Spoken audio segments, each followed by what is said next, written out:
Salut tout le monde. Alors on se retrouve aujourd'hui pour faire la présentation de ce que je mets dans mon sac à dos lors de mes sorties randonnée bivouac avec une approche bushcraft. Je suis désolé, je la fais pas en extérieur, mais franchement j'avais juste pas du tout envie de faire mon sac, d'aller tout déballer dehors juste pour l'occasion, donc je préfère la faire chez moi sur mon balcon. Dans cette vidéo, donc, je vais vous déballer l'intégralité de ce que je prends en sortie. C'est un sac avec un set d'équipements que j'utilise depuis un an, à peu de choses près, un an et demi, que j'ai peaufiné bien sûr, mais vraiment qui m'ont suffi, plus que suffi même d'ailleurs, pour mes sorties depuis un an.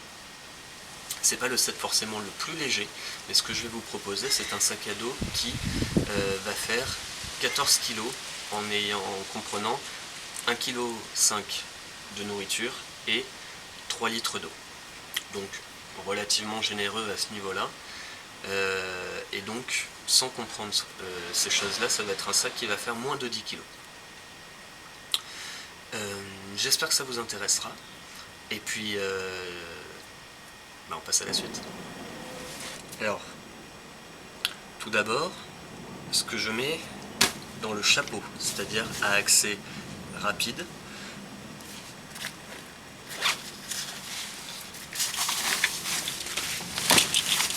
Dedans, toujours la trousse de secours de premier soin.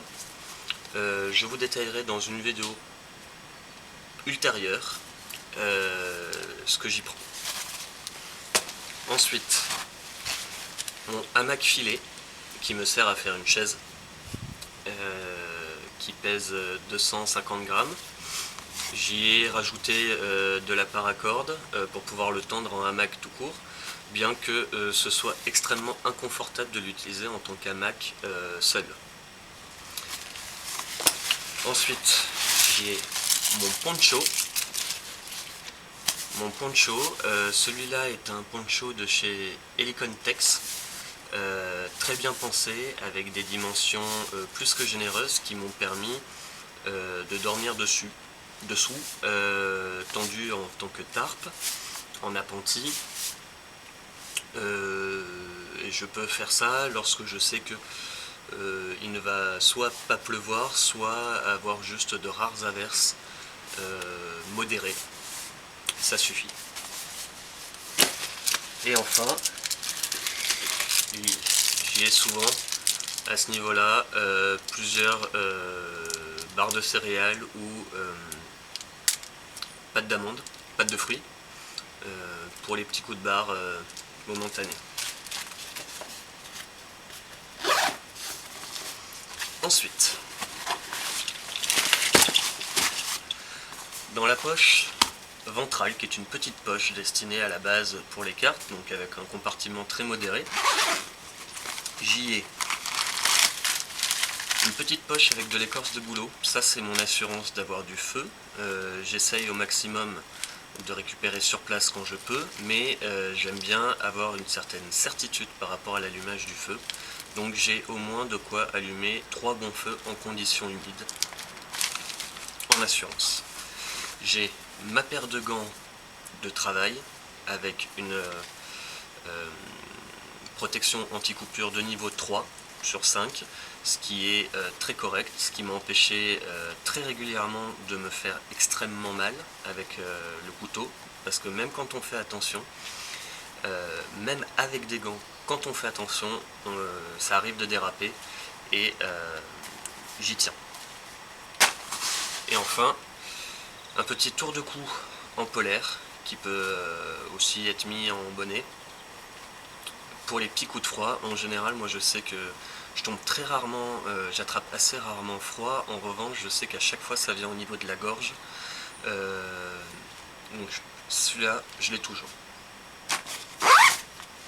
Ensuite, dans les poches latérales, c'est les petits outils et l'hydratation. Donc dans celle-ci, on va retrouver une gourde d'1,5 litre. Là j'y ai mis la gourde, mais maintenant j'y mets une bouteille en plastique d'1,5 litre, tout simplement parce que là j'en ai pas, hein, c'était pour illustrer. Tout simplement, c'est extrêmement léger. J'ai une gourde en métal également, donc il n'y a pas besoin d'avoir les deux en métal. Une gourde en plastique, elle mérite de peser 15 grammes. En général, je la remplis soit à fond, soit à moitié, et soit carrément je la laisse vide, mais je l'emporte, parce qu'avec mon filtre à eau, je vais pouvoir m'en servir si j'ai une rivière pas très loin, comme contenant filtré ou à filtrer et jetable. Donc voilà, plutôt la gourde en plastique que ça, mais 1,5 litre de contenant en tout cas. Et il y a du papier toilette. Je sais qu'il y en a qui sont adeptes de trouver sur place de quoi se torcher. Moi, c'est pas du tout mon cas. J'ai du papier toilette, je le brûle. Une fois utilisé, je ne le laisse pas sur place, mais j'en emporte toujours. Donc, voici pour la première.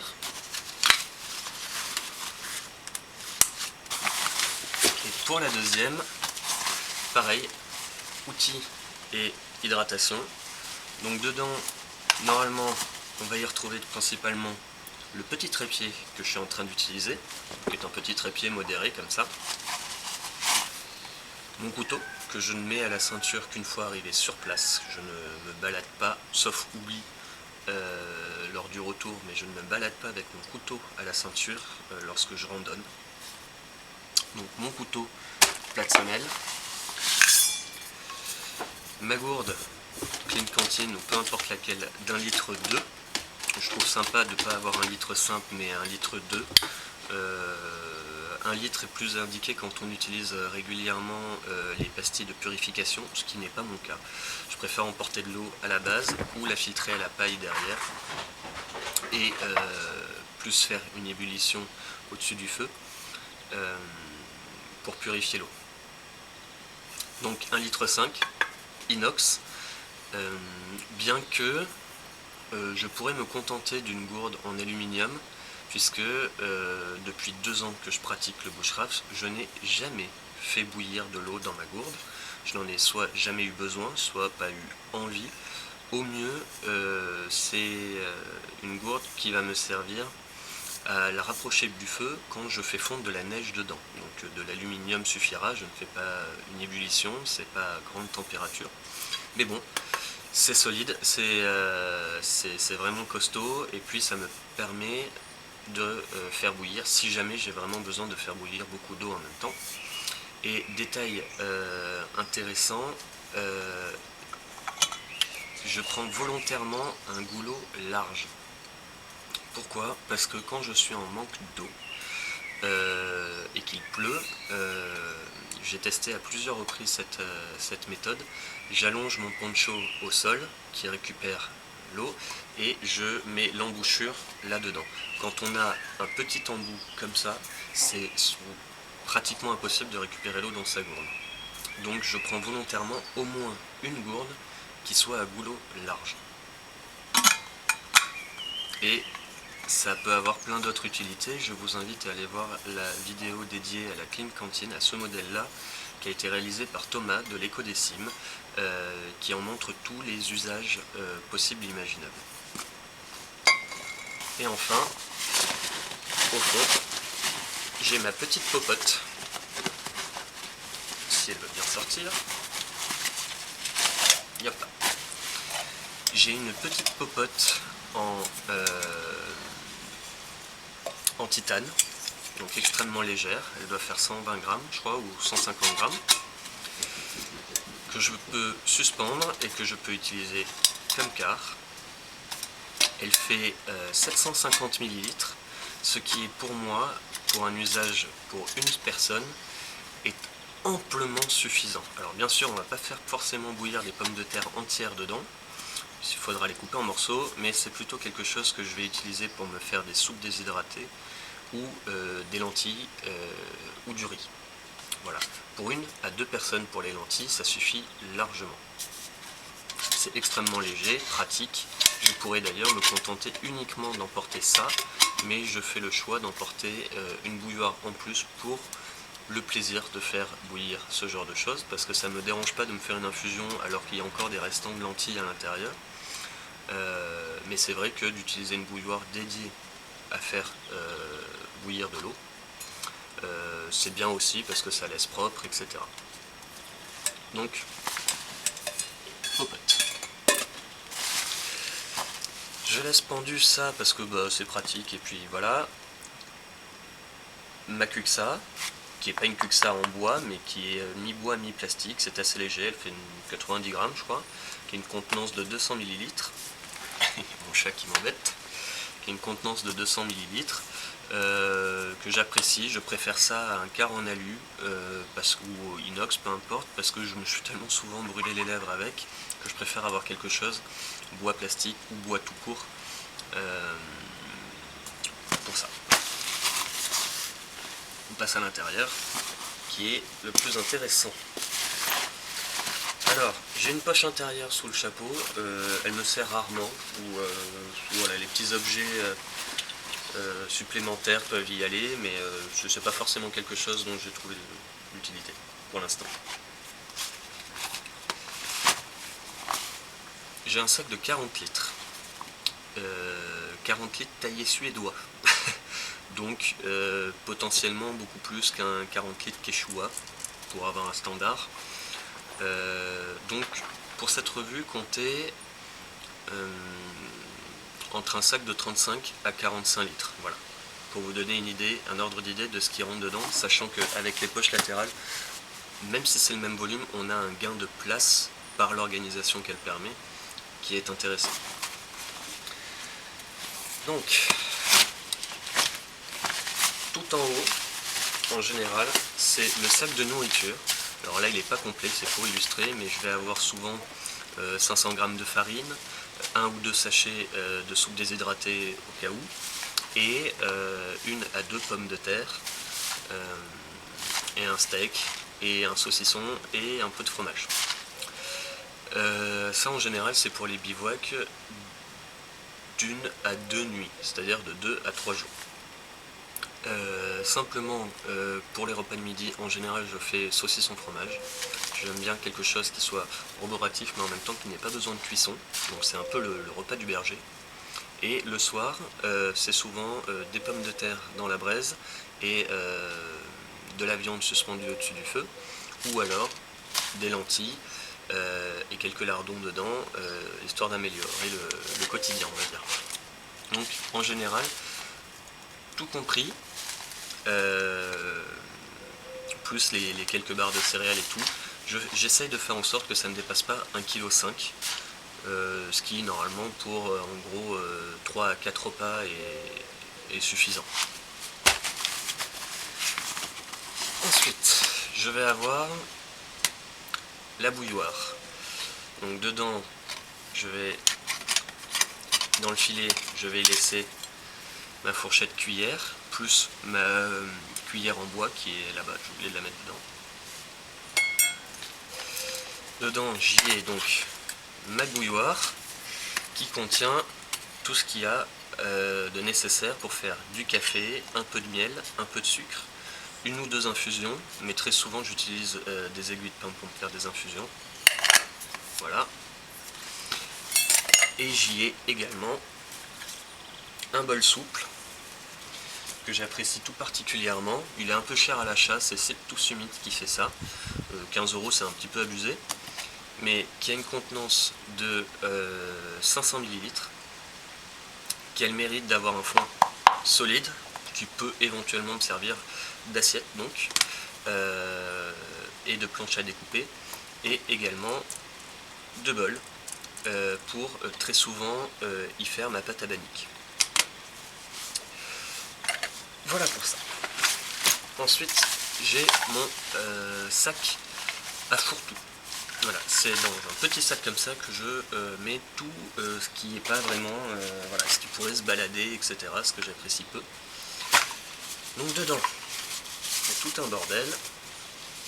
Vous avez déjà un petit sachet plastique à zip qui peut servir à ramasser des petits déchets, peu importe. Ramasser quelque chose, c'est zippé, c'est étanche.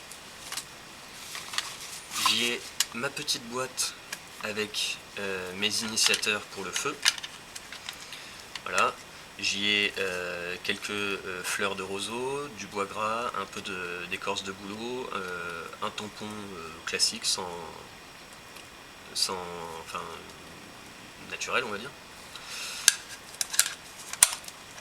Voilà. Il serait intelligent de le mettre dans une poche étanche, mais pour l'instant, vu que c'est en général dans le sac, j'ai jamais eu de problème à ce niveau-là, et j'ai très peu eu besoin de l'utiliser en réalité, puisque en général, on arrive à trouver de quoi allumer le feu assez facilement dans la nature.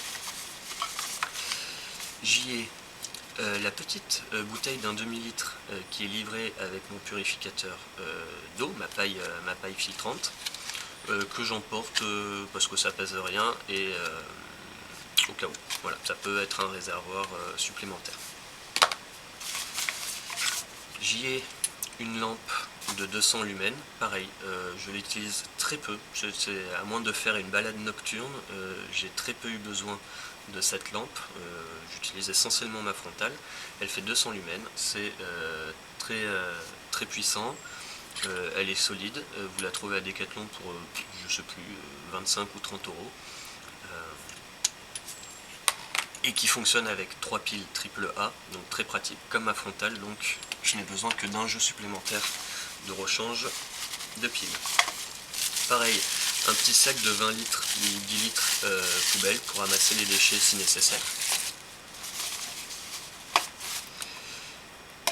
Une petite boîte lavogène qui va me servir à faire du coton carbo ou très souvent, là il faut que je le refasse, une boîte à feu qui me sert en fait de réchaud plus qu'autre chose. Ça pèse rien. En général, une fois que c'est chargé avec tout le carton et la cire, ça va peser 40 grammes. On a de quoi l'utiliser en tant que réchaud pour faire bouillir de l'eau une petite dizaine de fois, c'est très suffisant. J'ai une petite fiole avec un peu de rhum, hein. Elle est remplie que jusque là. J'aime bien agrémenter un petit grog, une infusion avec vraiment un bouchon de rhum pour me faire un petit grog avant de me coucher, c'est sympa. Ça pèse un peu lourd, hein, au final ça revient à 200 grammes juste pour ce petit plaisir. C'est pour ça que je la prends pas forcément, mais ça fait partie des objets plaisir, même si son contenu même n'est pas forcément très intéressant, c'est un petit peu d'alcool, voilà.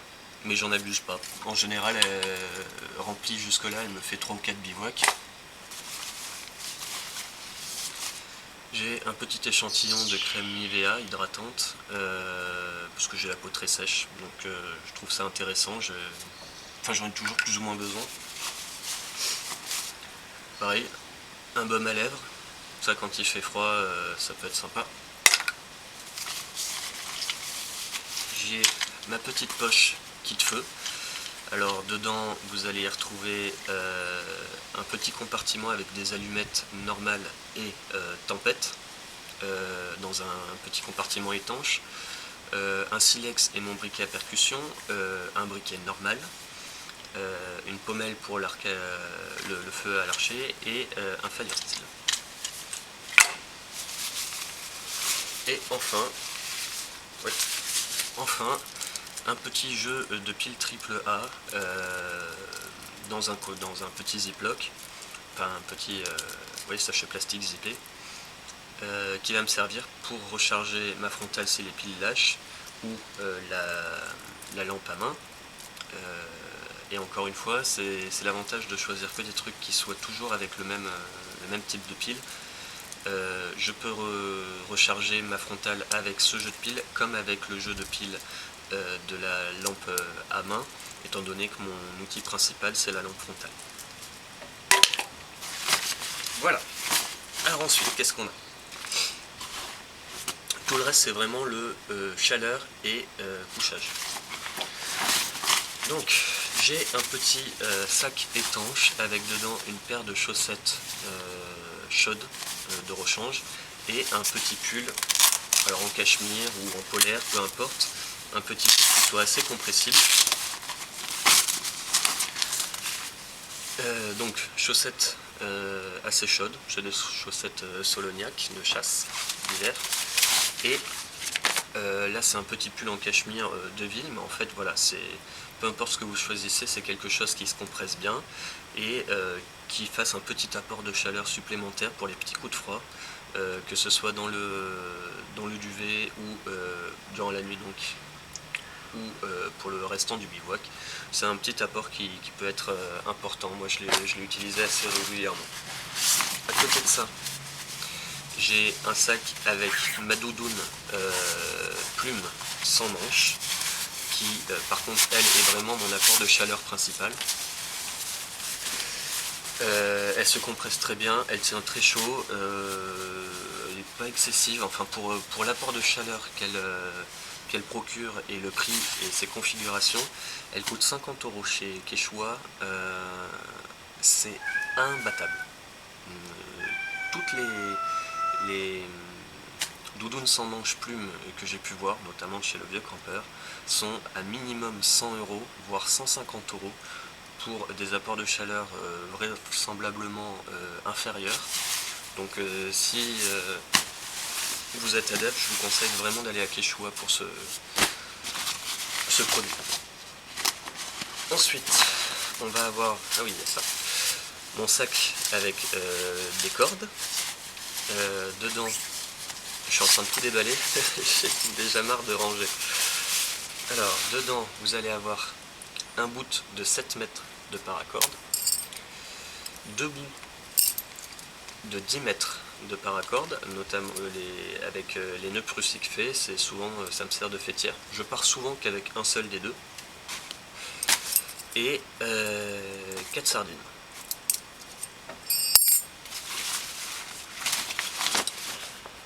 Ensuite,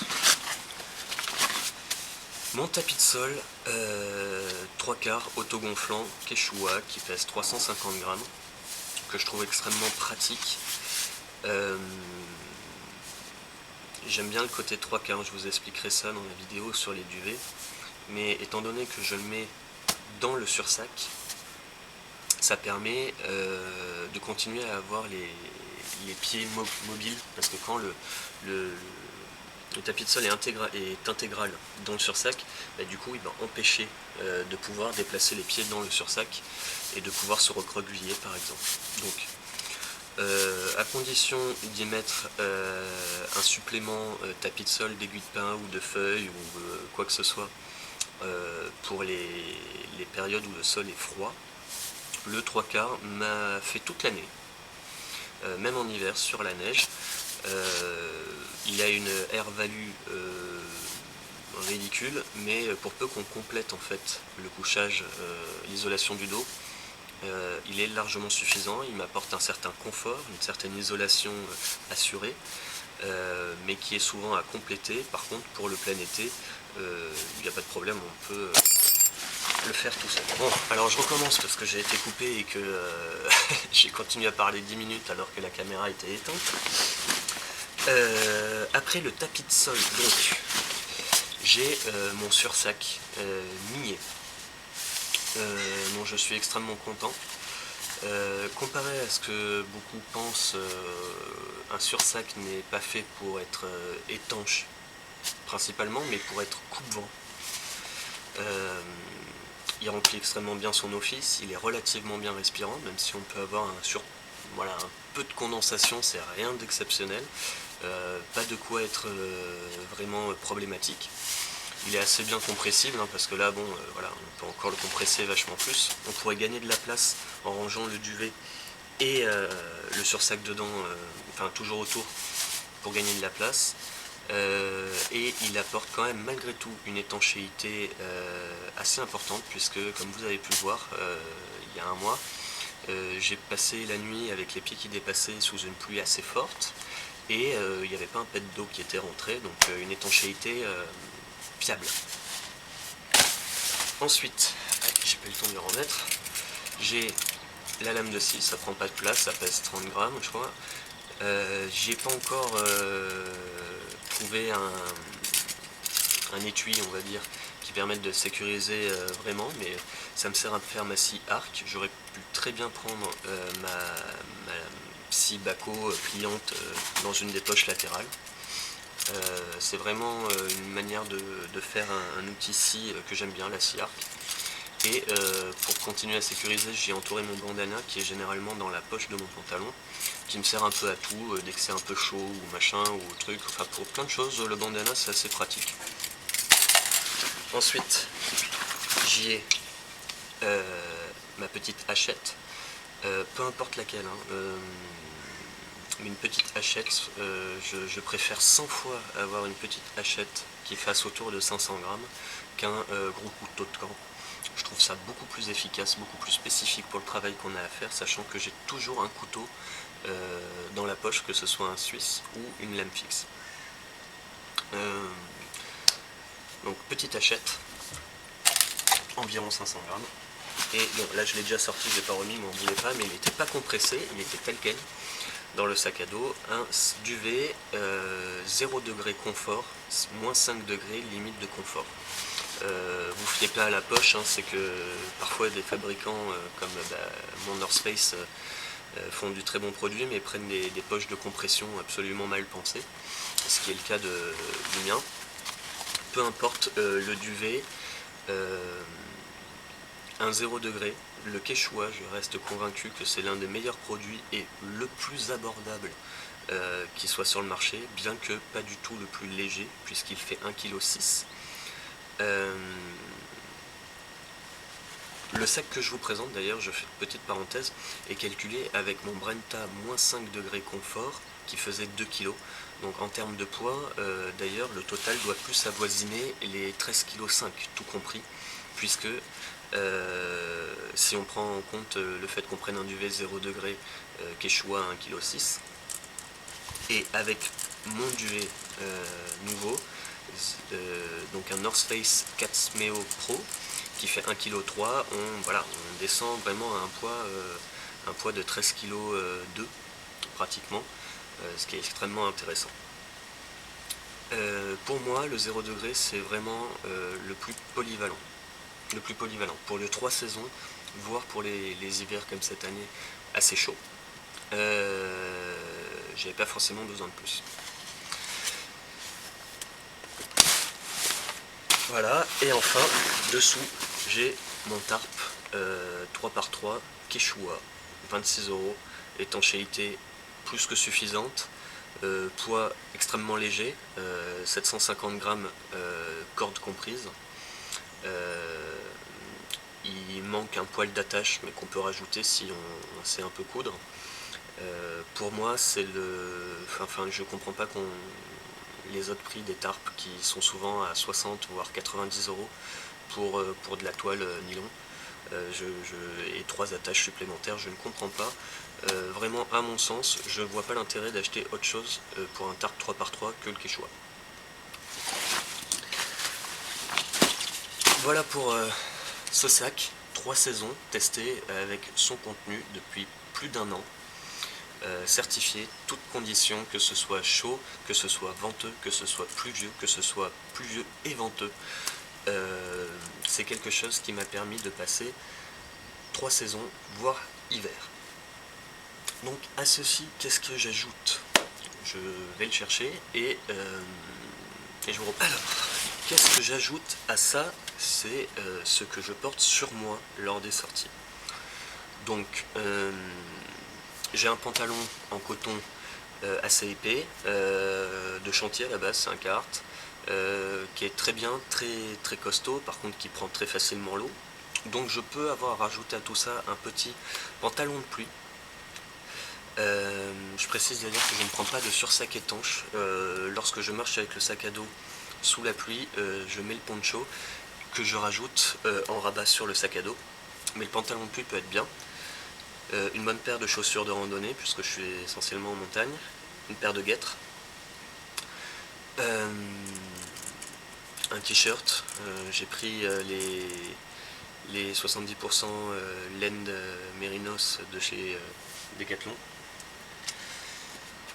auquel j'ajoute une laine polaire que j'ai depuis 10 ans, que j'avais acheté pas 10 ans, que j'ai depuis 6 ou 7 ans, que j'ai acheté à Decathlon, épaisse, chaude. C'est vraiment, je la mets tout le temps, partout, solide. Je ferai le même commentaire que pour la doudoune sans manche. Cherchez pas à aller acheter des trucs Patagonia à 170 € pour une laine polaire, c'est sûrement très bien. Il n'y a pas de doute sur ça, mais pour ce tarif là, pour de la laine polaire, hein, donc on parle bien de tissu synthétique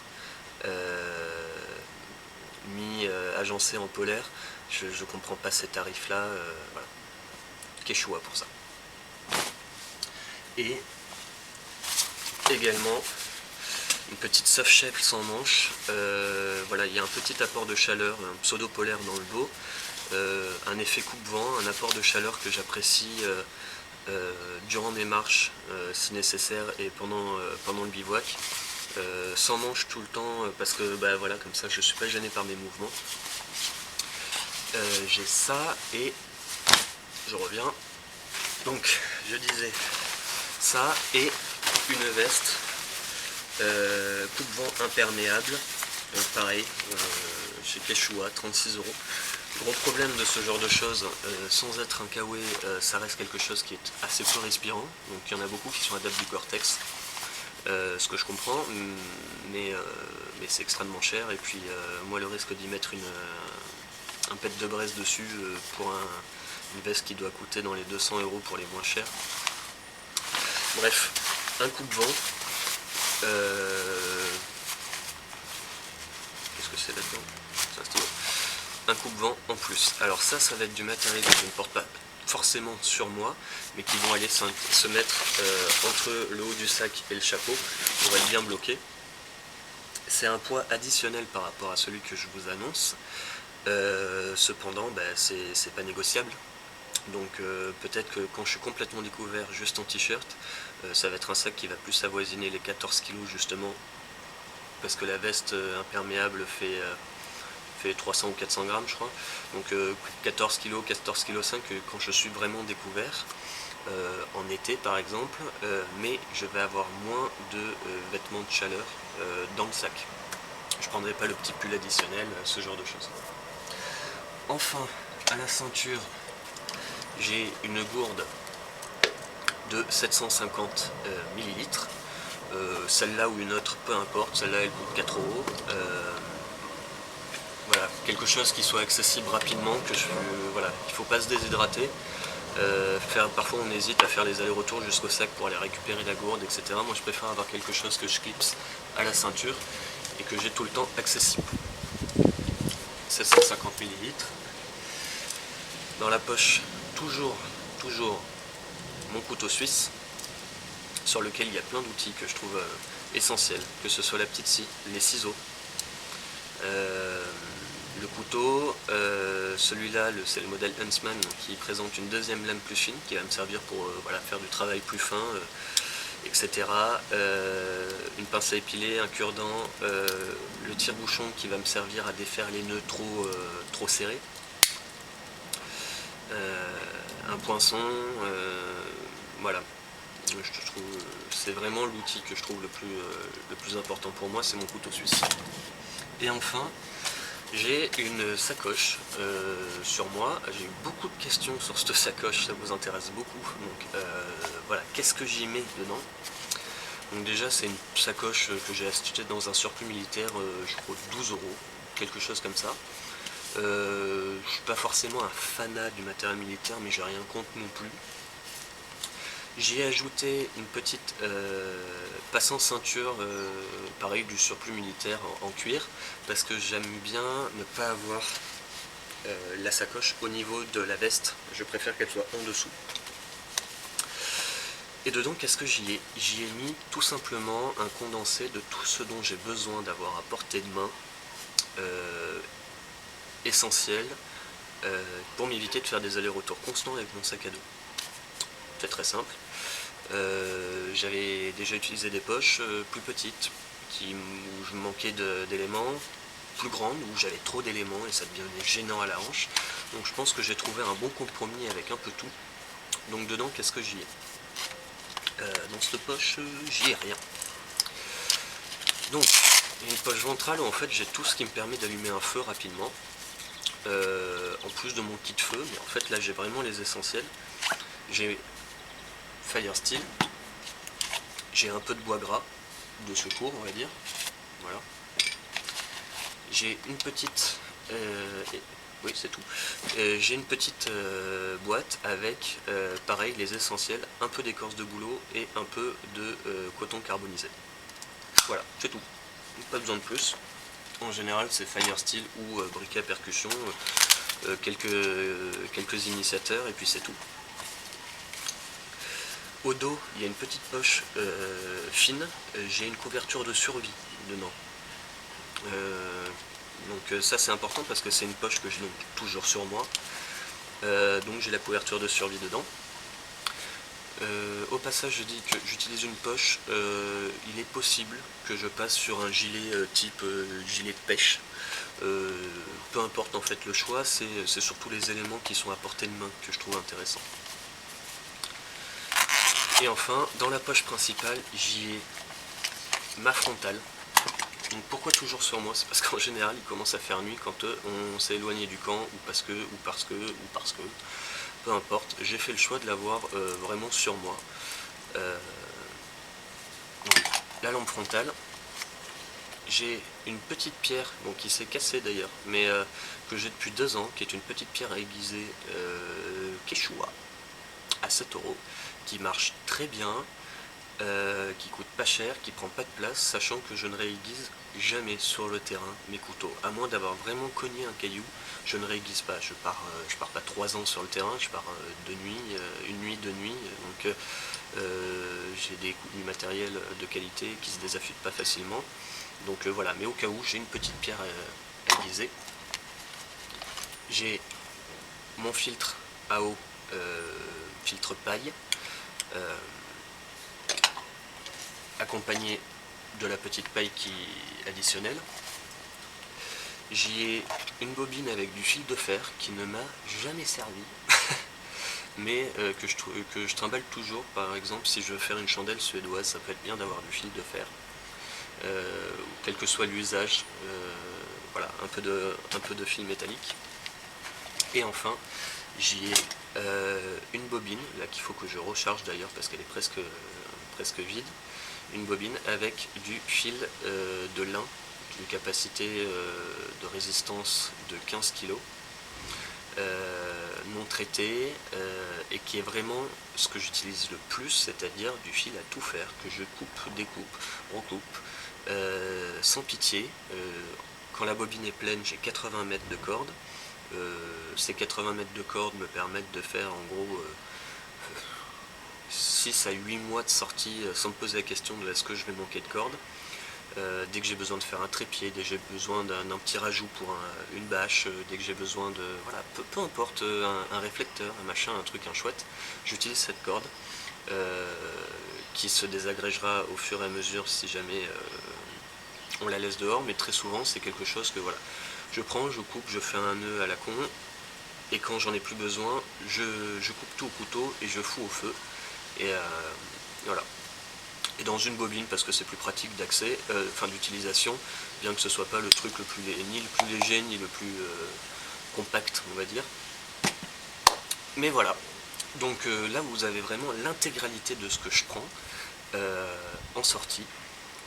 Franchement, il y a vraiment très peu d'objets que je peux avoir à rajouter et ça sera exceptionnellement. Par exemple ma lampe à huile. Ça c'est assez rare que je la prenne maintenant, mais voilà, ça va être un objet additionnel.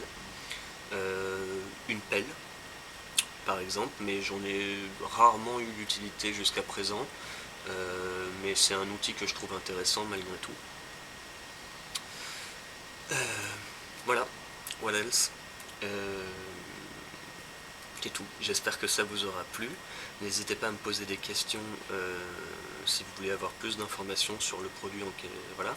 Dans la description de la vidéo, je vais vous mettre écrit la liste de ce matériel présenté avec le poids qui les accompagne. Et puis je vous dis à la prochaine. Ciao.